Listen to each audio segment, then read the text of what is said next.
Good morning, students. Today we are going to revise on the lesson the post war conflict in Palestine. So, first of all, what did you understand by the topic? That this is a post war conflict before the formation of the Palestine land and the state of Israel. So, in Arabia, Arabia is what? Is known for the land of the ancient Egyptians. In biblical times, Palestine was the homeland of the Jew people. It was homeland of the Jew people. Palestine is a part of Arabia.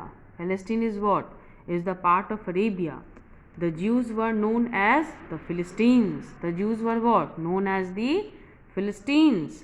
It is claimed that one Egyptian emperor, only one Egyptian emperor or pharaoh banished the Jewish people from Palestine. So it is the belief that they all had banished from Palestine, were forcefully thrown out of the region of Palestine. So this is known as, in Bible it is claimed as the situation, you can tell the event as the Great Exodus.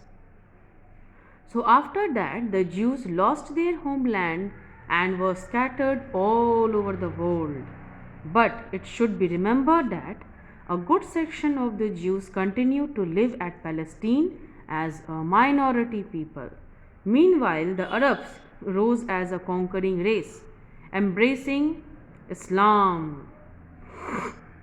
Under this, prophets and caliphs, they conquered and migrated to different parts of Arabia. So they made Palestine a part of Arab homeland. So the Palestine was made a part of the Arab homeland. They were majority in that country and considered Palestine as a part of Arabia.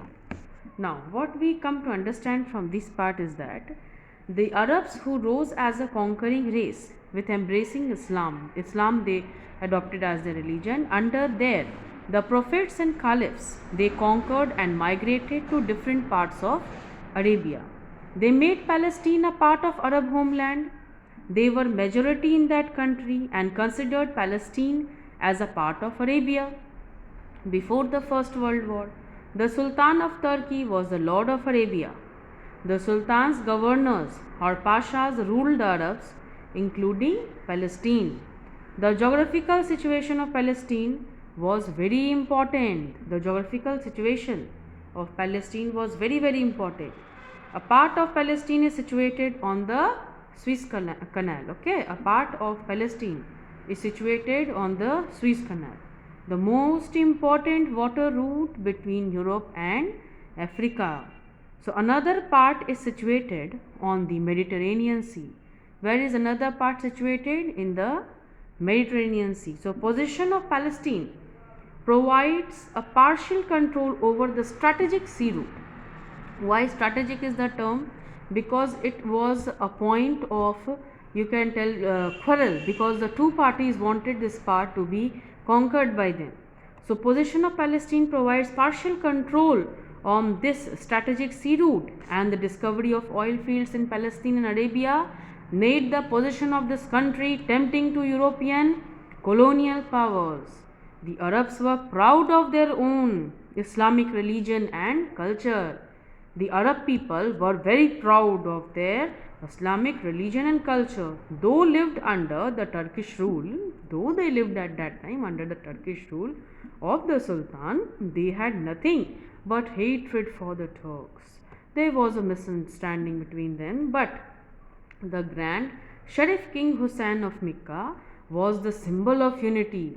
He was the symbol of unity among them, of every quarreling the Arabian tribe.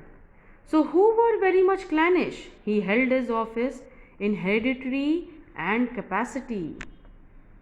So at this point of time, Hussein McMahon letters were published.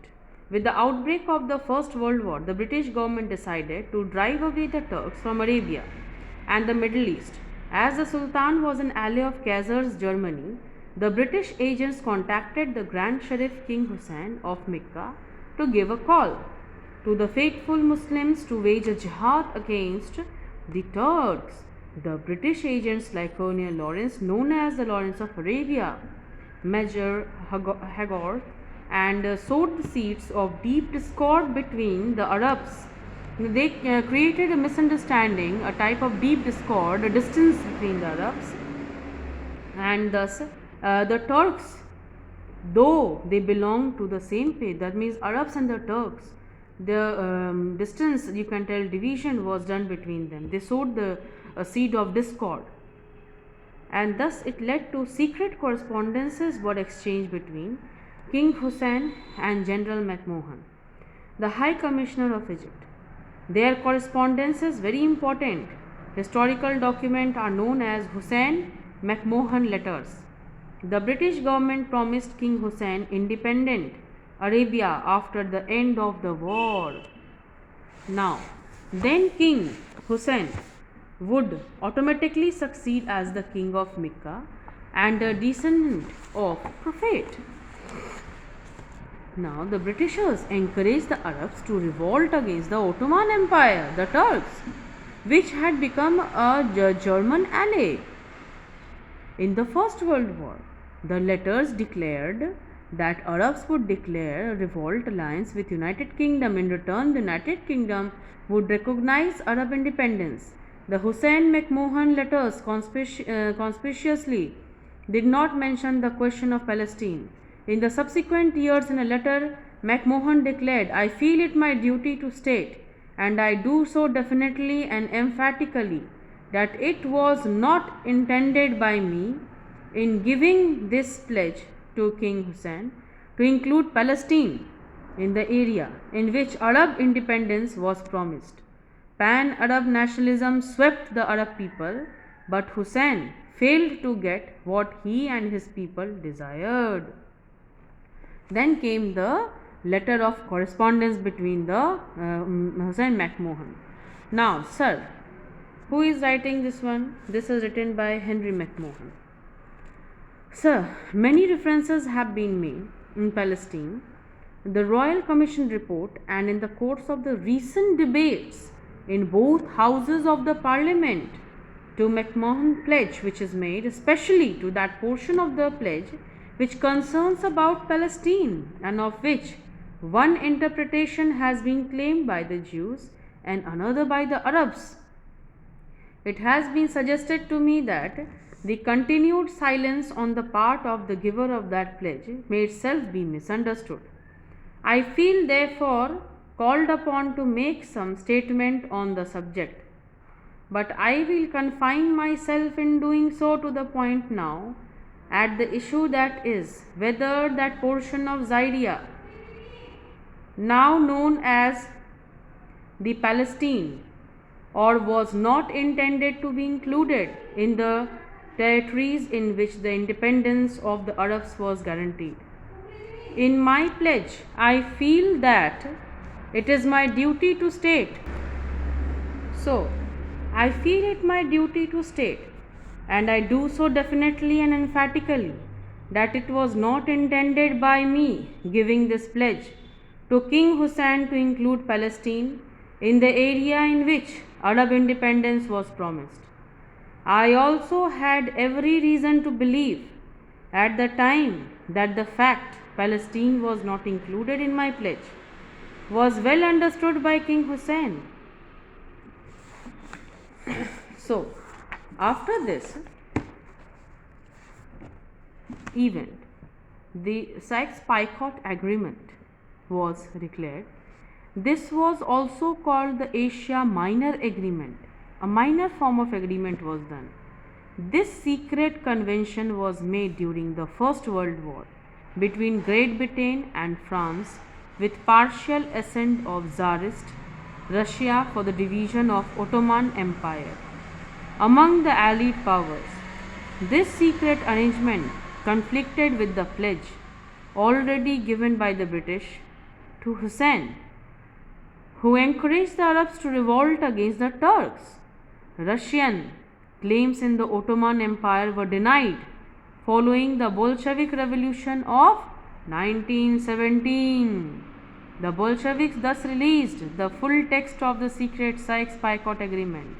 This caused great embarrassment and distrust between the allies, and the Arabs. Thus the British were embarrassed, the Arab dismayed, and Turks were delighted. So, at this point, the Bolsheviks thus released the full text of secret Sykes-Picot Agreement. It was released out, and this caused great embarrassment and distrust between the Allies and the Arabs. The misunderstanding was created. Thus, British were embarrassed, and the Arab dismayed, and the Turks were very delighted. The Arabs were very annoyed for this point, and the Turks were taking the chance of it. Now, World Zionist movement was held here. Though World Zionist movement is not there in the part, but we should understand it for your understanding. The Jewish people who were scattered all over the world for many centuries had a great spirit of nationalism. Their living land was separate, but each Jewish family taught its own children Hebrew, their original language, and they worshipped their God Jehovah. Jewish priests called rabbis united the Jewish families through religious ceremonies and their special funeral rites. As the Jewish were persecuted by the Christians all over Europe, they were determined to protect their nationalism and their lost homeland at Palestine. One German professor, Dr. Weizmann, started the World Zionist movement and raised the demand for the restoration of Palestine to the Jewish people. This movement gradually became well organized and very strong.